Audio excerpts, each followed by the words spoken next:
ዛሬ አዳማ ላይ ደሞዝ ሃይፕ ሄንጋውት ነው የሚወስዳቸው። ዛሬ ያለነው እንግዲህ ሌሉና ጋርደን ነው። በዚህ ዲጄ ቡዝ ላይ በጣም ከምንቸገረው ነገር አንዱ ላይክ የኛ የሶኬት እንትን ነው ታነል ነው መስላቸው መሰለኝ። እና ይሄን ፕሮፌሽን ስታስቡ በዚህ ቻርጀር ሰኪ ብረበረች ያቺ በፏ ብላን ነገር እና አሁን ለስራ ቦታ አይደለም ያለው ግን ቻርጅ አድርግልኝ የሚለኝ ሰው ምናምን ነገር መጥቷልና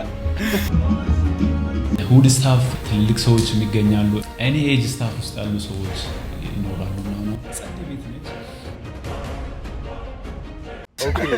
ኦኬ